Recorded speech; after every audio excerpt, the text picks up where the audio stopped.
ये लीजिए। जितना और कुछ चाहिए हो तो बताना। विभोर, एक बात बता, तू कब तक ये इडली डोसा बेचता रहेगा?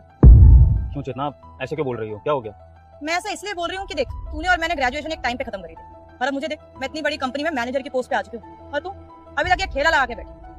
तेरे को लगता है इससे तेरी लाइफ अच्छी चल रही है? कम ऑन चेतना, तुम भी किससे कंपेयर कर रही हो खुद को? तुम कहाँ और ये कहाँ? चेतना लेकिन मेरे इडली डोसा बेचने में खराबी क्या है? क्या मेरा काम बुरा है? नहीं नहीं, तेरा काम बुरा नहीं है, इवन कोई भी काम बुरा नहीं होता। लेकिन एक बात बता, तू क्या चाहता है? तेरे बच्चे भी ये इडली डोसा बेचेंगे पूरी जिंदगी? अब तू मुझे देख, मैं इतनी बड़ी कंपनी में पहले एम्प्लॉय थी, अब मैनेजर की पोस्ट पे आ गई, तो कितना पैसा कमाऊंगी और अपने बच्चों के लिए कितना अच्छा फ्यूचर बिल्डअप कर सकती हूँ। लेकिन तू तू क्या करेगा? इतना ही कमा लेता हो यहाँ से, और उसके बाद तेरे बच्चे भी यहीं आके काम करेंगे, तो फिर क्या ही कमाया जिंदगी में तूने? देख, तेरी दोस्त तो बहुत पुरानी, तो सजेस्ट कर कि कोई कंपनी में जॉब देख ले। तेरी मेरी डिग्री सेम है, स्टार्टिंग में कम मिलेगा लेकिन बाद में जाके अच्छा हो जाएगा, और कम से कम इज्जत भी मिलेगी। जितना बुरा ना मानो तो एक बात पूछूं? हाँ पूछ। तुम कितना कमा रही हो अभी महीने का?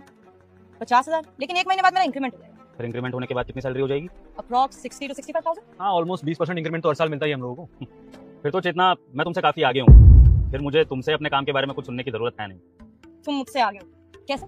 भले ही तुम मैनेजर हो चेतना, लेकिन तुम कमाती कितना हो? 50,000 रुपये महीना, और मैं ये ठेला लगाकर लगभग 1.5 लाख रुपए महीना कमा लेता हूँ। यकीन नहीं हो रहा होगा ना? यही सच्चाई है। और अब मैं तुम्हें एक बात बताता हूँ, तुमने और मैंने ग्रेजुएशन साथ में करी थी।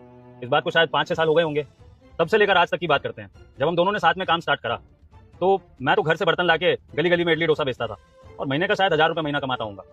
और तुमने नौकरी शुरू करी थी, तब तुम शायद 10,000 रुपये महीना कमाती होंगी, है ना? और आज देखो तुम कहाँ पर पहुंची हो, 50,000 रुपये महीना तनख्वाह पर, और मैं ये ठेला लगाकर 1.5 लाख रुपये महीना पर पहुंच चुका हूँ। तो इस हिसाब से तरक्की किसकी हुई, तुम्हारी या मेरी? माफ करना, मैं ये कुछ कंपैरिजन नहीं कर रहा हूँ हमारे काम का, लेकिन ये सब तो मैं बच्चों की वजह से कह रहा हूँ। मतलब? जितना भी तुम ही कह रही थी ना कि मेरे बच्चे के इडली डोसा ही बेचेंगे। हाँ, बेच लेंगे। इस ठेले के मालिक होंगे वो, और ये मैं जो भी मेहनत कर रहा हूँ ना, ये सारी मेहनत उनके काम आएगी। यानी कि वो जब चाहे मेरा धंधा ज्वाइन कर सकते हैं और इस ठेले के मालिक बन सकते हैं। वही अब हम तुम्हारे बच्चों की बात करते हैं, तो तुम्हें कंपनी में नौकरी कर रही हो, और तुम जो मेहनत कर रही हो ना, उसका फायदा तुम्हारे मालिक के बच्चों को होगा।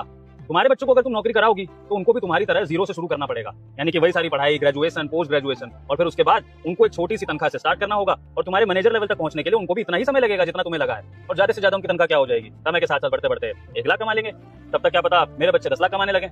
फर्क समझ रही हो चेतना मैं क्या कहना चाहता हूँ? चेतना, नौकरी करो, बहुत अच्छी बात है, लेकिन जिस इंसान को धंधा आता है उसको धंधा जरूर करना चाहिए। क्या पता कौन अगला अंबानी अडानी बन जाए। और अंत में एक और बात चेतना मैं कहना चाहूंगा, जिसको अपने काम पर भरोसा होता है ना, वो नौकरी करता है, लेकिन जिसको अपने आप पर भरोसा होता है वो धंधा करता है। इडली खा लीजिए आप दोनों, ठंडी हो जाएगी।